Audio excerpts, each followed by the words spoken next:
कभी सोचा है जब हम कोई वीडियो देखते हैं या कोई फाइल भेजते हैं तो इंटरनेट पर डेटा के करोड़ों टुकड़े हम तक बिना किसी गलती के कैसे पहुंच जाते हैं, जबकि इंटरनेट तो मतलब कोई बहुत भरोसेमंद जगह नहीं है। तो चलिए आज इसी जादू के पीछे की दो कमाल की रणनीतियों को समझते हैं। तो सोचिए जरा, इंटरनेट एक तूफानी समंदर जैसा है और हमारे डेटा के पैकेट वो छोटी छोटी नावें हैं। कुछ नावें लहरों में खो जाती हैं, कुछ रास्ता भटक जाती हैं। तो सवाल ये उठता है कि हम ये पक्का कैसे करें कि हमारा पूरा का पूरा मैसेज सही सलामत और एकदम सही ऑर्डर में किनारे तक पहुंचे। बस इन्हीं मुश्किलों से निपटने के लिए ये प्रोटोकॉल बनाए गए हैं। इस पूरी चीज को और आसान बनाने के लिए चलिए एक मजेदार सा उदाहरण लेते हैं। मान लीजिए कि आपको 1000 पन्नों की एक किताब पन्ना दर पन्ना करके मेल करनी है और जो डाक सेवा है वो मतलब एकदम भरोसे के लायक नहीं है। तो सबसे पहले मिलते हैं गो बैक इन से। इसको आप एक एकदम सख्त असेंबली लाइन की तरह समझिए, जिसे हर काम परफेक्ट और बिल्कुल सही ऑर्डर में चाहिए। यहाँ जरा सी भी गड़बड़ की कोई गुंजाइश नहीं है। तो देखिए, गो बैक एन का एक सीधा साधा नियम है। अगर एक भी पैकेट खो गया तो भेजने वाला सिर्फ उस खोए हुए पैकेट को ही नहीं बल्कि उसके बाद भेजे गए सारे के सारे पैकेट्स को फिर से भेजता है। हाँ, भले ही वो पहले सही सलामत पहुंच भी गए हों। चलिए इसको अपनी किताब वाली कहानी से जोड़कर देखते हैं। आपने पेज नंबर 1, 2, 3 और 4 एक साथ भेजे। अब मान लेते हैं कि पेज नंबर 3 वो रास्ते में कहीं खो गया। अब क्या होगा? अब जो रिसीवर है उसे पेज 1 और 2 के ठीक बाद मिल जाता है पेज नंबर 4। और जैसा कि हमने कहा, ये रिसीवर तो बड़ा सख्त है। वो पन्नों को सिर्फ और सिर्फ सही ऑर्डर में ही लेता है।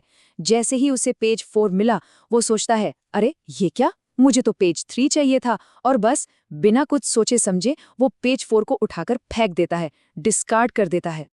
अब दूसरी तरफ भेजने वाले का सब्र भी जवाब दे रहा है, क्योंकि पेज 3 की कोई रिसीट, कोई एक्नॉलेजमेंट नहीं मिली तो उसका टाइमर खत्म हो जाता है। ये एक सिग्नल है कि भाई कुछ तो गड़बड़ हुई है। तो वो क्या करता है? वो गो बैक करता है, मतलब वापस जाता है और पेज नंबर 3 से शुरू करके उसके बाद के सारे पेज दोबारा भेज देता है। तो ये तो था गो बैक एन। अब आते हैं दूसरे और कहीं ज्यादा स्मार्ट तरीके पर, सिलेक्टिव रिपीट। अगर गो बैक एन एक सख्त बॉस था तो समझिए ये एक स्मार्ट पजल सॉल्वर है। ये सख्त नहीं, समझदार है। जैसा इसका नाम है सिलेक्टिव रिपीट, इसका काम भी वैसा ही है। ये सिर्फ और सिर्फ उसी पैकेट को दोबारा भेजता है जो असल में खो गया है या खराब हो गया है। जो पैकेट सही सलामत पहुंच गए उनको दोबारा भेजकर ये नेटवर्क पर फालतू का बोझ नहीं डालता। तो चलिए फिर से उसी खोए हुए पन्ने वाली सिचुएशन में चलते हैं। वही कहानी, पेज 1, 2, 3, 4 भेजे गए और फिर से पेज नंबर 3 खो गया। प्रॉब्लम एकदम सेम है, लेकिन इस बार जो सॉल्यूशन है वो बिल्कुल अलग होने वाला है। तो इस बार क्या होता है? जब रिसीवर को पेज 4 मिलता है तो वो उसे फेंकता नहीं है। वो ज्यादा स्मार्ट है। वो सोचता है, ये पेज 4 है, चाहिए तो मुझे पेज 3 था, लेकिन कोई बात नहीं, ये बाद में काम आएगा। और इसलिए वो पेज 4 को संभालकर एक तरफ रख लेता है। इसी को हम टेक्निकली बफरिंग कहते हैं। अब देखिए सेंडर की तरफ क्या होता है। वो भी स्मार्ट है। उसे पता चल जाता है कि सिर्फ पेज 3 का ही टाइमर एक्सपायर हुआ है। क्यों? क्योंकि पेज 1, 2 और 4 की रसीद तो उसे मिल चुकी है। तो वो क्या करता है? वो सीधे निशाना साधता है और सिर्फ पेज 3 को दोबारा भेजता है। और जैसे ही रिसीवर को ये खोया हुआ टुकड़ा मिलता है, वो उसे अपने बफर में रखे पेज 4 के साथ जोड़ता है और पजल पूरी हो जाती है। तो अब जब हमने कहानी के जरिए इन दोनों तरीकों को समझ लिया है, तो चलिए अब इनकी एक सीधी आमने सामने की टेक्निकल तुलना करते हैं। देखिए, इन दोनों के बीच का जो चुनाव है ना, वो इंजीनियरिंग का एक क्लासिक सवाल है।